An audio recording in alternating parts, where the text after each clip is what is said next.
पिता के दोस्त पर जब बेटी को आया दिल तो उसका दोस्त भी प्यार करने लग जाता है अपने दोस्त की बेटी से, जिसका उम्र उसके उम्र से आधा होता है। उसके बाद जैसे ही उसका बाप को जानकारी होता है, वो अपनी इज्जत को बचाने के लिए अपनी लड़की को लड़का खोजने लग जाता है। लेकिन उसकी बेटी को यह पसंद बिल्कुल नहीं था। वह अभी अपने आशिक के साथ रहना चाहती थी, इसीलिए वह अपने बाप को ही रास्ते से ही आशी को बोलकर हमेशा के लिए हटा दिया। रिश्ते को झकझोर कर रख देने वाली यह कहानी सुनकर आप अपने आप को सोचने पर मजबूर कर देंगे। उत्तर प्रदेश के मिर्जापुर जिले जमालपुर थाना क्षेत्र के जयबट्टी काला गांव में संतोष कुमार भारती का परिवार रहता था। परिवार में पत्नी सोनी देवी और 2 बेटियां और 1 बेटा वीरेंद्र कुमार है। मेहनत मजदूरी एवं थोड़ी बहुत बटाई पर खेती लेकर संतोष अपने परिवार का भरण पोषण कर लेता था। अचानक एक दिन ऐसा आया कि संतोष कुमार भारती अचानक से गायब हो गए। काफी खोजबीन के बाद भी उनका कुछ आता पता नहीं चलता। यहाँ तक हर रिश्तेदारी में जाकर पता किया गया तो वहां भी कुछ आता पता नहीं चलता है। तो संतोष का बेटा वीरेंद्र कुमार ने थाने जाकर पिता का गायब होने का रिपोर्ट दर्ज करवाता है। रिपोर्ट दर्ज होते ही पुलिस ने संतोष कुमार को खोजबीन शुरू कर देती है। सबसे पहले पुलिस ने मनोज कुमार के घर जाकर परिवार के लोगों से पूछताछ की। घर वालों ने उन्हें बताया कि वह सुबह मैदान के लिए लोटा लेकर निकले थे, लेकिन दोपहर तक जब उनका कुछ आता पता नहीं चलता है तो परिवार वालों ने सोच रहे थे कि हो सकता है किसी दूसरे काम में व्यस्त हो गए होंगे। जब शाम भी हो गया तो उनका कुछ आता पता नहीं चलता है तो घर वालों डर जाते हैं और रोना धोना शुरू कर देते हैं। वहीं दूसरी तरफ गांव वालों संतोष को अचानक गायब हो जाने से सब कोई गांव में हैरान था। गांव में तरह तरह बातें शुरू हो गया था। जितनी मुंह उतनी बातें होने लगी थी। सभी लोग सुबह से ही खोजबीन कर थक हार चुके थे कि अचानक संतोष के बेटे वीरेंद्र कुमार का ध्यान अपने पिता के दोस्त रविंद्र गौर की तरफ गया। तो वो बिना कुछ समय गवाए रविंद्र गौर के घर की ओर गया तो तभी रास्ते में ही रविंद्र गौर से सामना हो गया। रविंद्र को देख वीरेंद्र फटाक से पूछा कि चाचा आप मेरे पिताजी को देखे क्या? कहीं सुबह से ही गायब है, शाम होने को है लेकिन अभी तक कुछ उनका पता नहीं चला। वीरेंद्र अभी अपनी बातें पूरी ही कर भी नहीं पाया था कि रविंद्र घबराई हुई आवाज में बोला, ना नहीं, मैंने तो कहीं देखा उन्हें, हो सकता है कहीं गए हो। रविंद्र इतना कहने के साथ नजर छिपाने लगा था। रविंद्र के मुंह से इतना सुनने के बाद वीरेंद्र अपने घर की ओर लौटने तो लगा था, लेकिन न जाने क्यों उसके मन में विचार आया कि आखिरकार रविंद्र जो उसके पिता का लंगोटिया दोस्त है वो घबराया हुआ क्यों है।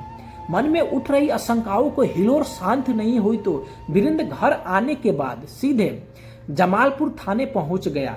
थाने पहुंचकर उसने अपने पिता को गुमशुदगी और पिता के दोस्त रविंद्र के बदले हुए व्यवहार के बारे में जानकारी थाने को दिया। उसने उनसे गुजारिश की कि एक बार वो अपने स्तर से रविंद्र से पूछताछ शुरू करे, शायद उसके पिता के बारे में कुछ जानकारी मिल जाए। अब थाना प्रभारी भी बोलते हैं कि क्यों नहीं चलकर पूछताछ कर लिया जाता है, पूछने में क्या हर्ज है। इसीलिए थाना प्रभारी अपने टीमों के साथ रविंद्र के घर पर पहुंच गए तो रविंद्र भी अपने घर पर ही मिल गया।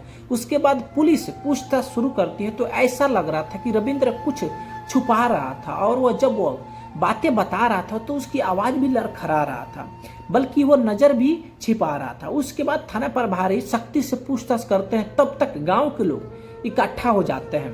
रविंद्र के पर और सभी के नजर उसके पुराने शौचालय के पास पड़ी, जहां ऐसा लग रहा था कि अभी अभी बालू पत्थर रखा गया हो, ऐसा लग रहा था। उसके बाद जब थाना प्रभारी पूछते हैं तुम्हारे शौचालय के बालू और पत्थर इर्द गिर्द क्यों बिखरे हैं पड़े हैं, यह बात सुनते ही रविंद्र के सिर पर पसीना टपकना शुरू हो जाता और तो और थर थर कांपने भी लग जाता और यहाँ तक उसके मुंह से इन्हीं आवाज भी एक शब्द भी नहीं निकल पा रहा था। उसके बाद थाना प्रभारी रविंद्र अपने साथ थाना लेकर गए। उसके बाद फिर थाना प्रभारी पूछताछ शुरू करती है। पहले तो रविंद्र कुमार इधर उधर की बातें बताने लगा। उसके बाद जब पुलिसिया अपने अंदाज में दिखाया तो वो टूट गया और रोने लग जाता है और वो थर थर कांपने भी लग जाता है। उसके बाद सारी की सारी सच्चाई बताना शुरू कर दिया। रविंद्र गौर ने जो बताया उससे सुनकर सभी हैरान हो उठे। आनन फानन में थाना प्रभारी को लेकर उसके घर के शौचालय की टंकी के पास पहुंचे। फिर उसकी निशानदेही पर उन्हें शौचालय की टंकी से संतोष कुमार की लाश बरामद कर ली गई। रविंद्र ने उसकी हत्या करने के बाद शौचालय के पुराने टैंक में लाश को छिपाने के बाद ऊपर से पत्थर डाल दिया गया था ताकि लाश ऊपर ना आ सके, ताकि किसी को पता ना चल सके और शौचालय की बदबू से लाश होने की भी किसी को अंदाज ना हो सके। लेकिन कहते हैं ना कि अपराध ज्यादा दिनों तक छिपाए नहीं छिपता है, उसका भंडा एक दिन फुटता जरूर है। ऐसा ही कुछ रविंद्र के साथ हुआ। मौके पर रविंद्र के मकान के शौचालय के टैंक से गायब संतोष कुमार की लाश मिलन की खबर पूरे गांव में न केवल जंगल की आग की तरह फैल गई थी, बल्कि मौके पर मौजूद लोग रविंद्र और पुलिस पर पथराव भी कर दिया। इस तरह से पुलिस ने लाठीचार्ज कर लोगों को किसी तरह अपने काबू में किया।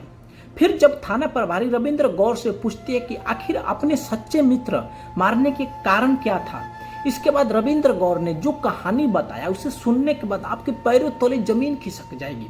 संतोष कुमार भारती हत्या में उसकी बेटी सुमन और उसके प्रेमी रविंद्र गौर और रविंद्र गौर के बेटे गौतम गौर का हाथ है। यानी 40 वर्षीय रविंद्र गौर मृतक की बेटी सुमन, जिसका उम्र महज 20 साल है, सुमन से प्यार करता था। संतोष कुमार भारती और रविंद्र गौर एक ही गांव के रहते थे। जब रविंद्र गौर आटा चक्की चलाता था और संतोष उसके चक्की पर जाता था बैठने के लिए। संतोष शराबी भी था, इसीलिए रविंद्र जब आटा चक्की बंद करता था तो संतोष से शराब मंगाकर पीता था और संतोष को भी पिलाता था। इसीलिए संतोष और रविंद्र गौर में एक अच्छी खासी मित्र या दोस्ती बन गई थी। अब संतोष भी जब भी अपने घर पर कुछ पकवान बनता था तो अपने रविंद्र गौर की दोस्त को जरूर बुलाकर और खिलाता भी था। इसलिए संतोष के घर पर आना जाना लगा रहता था। इसीलिए संतोष के घर सबको ही घुल मिल गया था और वह सब किसी से बातें करते रहता था। लेकिन रविंद्र गौर का नजर उसकी दोस्त की पत्नी पर भी थी और वह जब उसके घर पर आता था तो उसकी पत्नी से जरूर बात करता था। लेकिन उसकी पत्नी बात करती थी और वह किसी काम में के लिए फिर चली जाती थी। उसकी पत्नी को कुछ नहीं पता था कि रविंद्र गौर के मन में क्या चल रहा था और क्या नहीं चल रहा है। रविंद्र गौर समझ चुका था कि उसकी दोस्त की पत्नी पर गाल नहीं गलने वाली थी। अब उसका ध्यान उसकी बेटी पर जाता है और उसको कुछ ना कुछ बातें करने के बहाने उसको बुलाता था और कुछ ना कुछ उसको जरूर देता था, जबकि उसके दोस्त को कुछ नहीं पता था कि मेरा दोस्त मेरे ही घर में मेरी बेटी पर बुरी नजर डालता है और उसको और ज्यादा शराब भी पिलाने लगा था। एक बार की बात है, जब उसकी बेटी चाय लेकर आती है तब रविंद्र गौर उसका हाथ पकड़ लेता और कुछ नहीं बोलता और वह हाथ छुड़ाकर भाग जाती है और भागते हुए पीछे से मुड़कर एक बार मुस्कुरा कर देखने लग जाती है और फिर वो अपने घर में घुस जाती है। रविंद्र गौर समझ चुका था कि उसकी बेटी उसके बस में हो सकती है। सुमन भी अब अपने जवानी की दहलीज पार करने वाली थी। अब धीरे धीरे सुमन भी रविंद्र गौर के प्यार में फंसती जा रही थी। एक बार की बात है, रविंद्र अपने आटा चक्की में आटा पीस रहा था और वो अपने मशीन के पास अकेले ही था।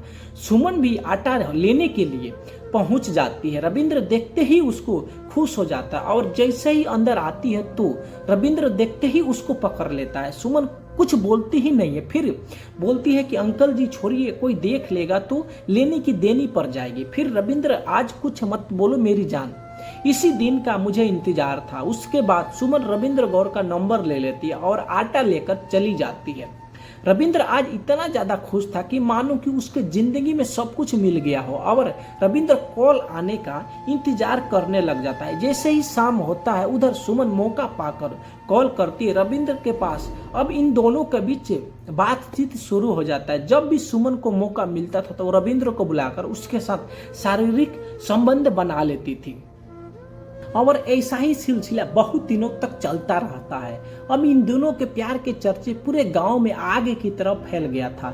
सब कोई जान चुका था रविंद्र और सुमन के रिश्ते के बारे में। यहाँ तक सुमन की माँ भी उन दोनों के रिश्ते के बारे में जान चुकी थी। एक बार सुमन की माँ अपने पति से बोलती है कि अब आपके दोस्त को बार पर घर पर आना मुझे ठीक नहीं लगता है। घर में जवान बेटी है, गांव के लोग गलत गलत विचार करेंगे और गलत गलत बातें करेंगे। फिर बोलती है कि एक काम करो, सुमन को शादी कर दिया जाए, अच्छा खासा लड़का खोज कर। उधर अपने माँ बाप की बातें सुन रही थी सुमन। उसने तुरंत रविंद्र को कॉल करती है, आज आ जाओ खेत में, मुझे मिलना है और कुछ आपसे बात बताना है। फिर रविंद्र सुबह ही निकल जाता है मिलने के लिए, और जैसे ही सुमन आती है वो बाहों में पकड़ लेता है और रविंद्र और सुमन भी रोने लग जाती है उसको पकड़कर। फिर रविंद्र बोलता है कि क्या हुआ, बताओ कुछ।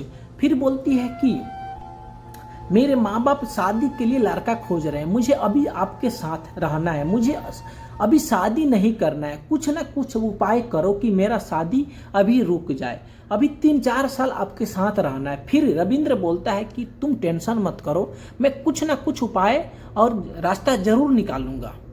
फिर जब रविंद्र को भी कुछ समझ में नहीं आ रहा था कि आखिर करूँ तो मैं क्या करूँ, फिर उसके दिमाग में आता है कि अपने दोस्त को रास्ते से हटाना पड़ेगा, उसके बाद खुद ही शादी 3 या 4 साल के लिए टल जाएगा। फिर यही प्लान उसकी बेटी को बताता है और उसकी बेटी भी अपने प्यार को कुछ साल रहने के लिए अपने बाप को ही रास्ते से हटाने के लिए तैयार हो जाती है। उसके बाद सुबह संतोष घर से बाहर जाता है मैदान करने के लिए। फिर रविंद्र उसको अपने घर पे बुला लेता है और जैसे ही वो घर में प्रवेश करता है तो रविंद्र ने तेज तरार हथियार से उसके सर पे वार कर देता है। संतोष के सर पे लगने की वजह से उसकी मौके पे मौत हो जाती है, लेकिन लाश को ठिकाने लगाने के लिए उसने तुरंत अपने बेटे को बुला लेता है और बाप और बेटा दोनों ने मिलकर अपने शौचालय की टंकी में संतोष कुमार की लाश को डाल दिया जाता है और उसके ऊपर से पत्थर भी डाल दिया जाता है ताकि लाश ऊपर ना हो सके।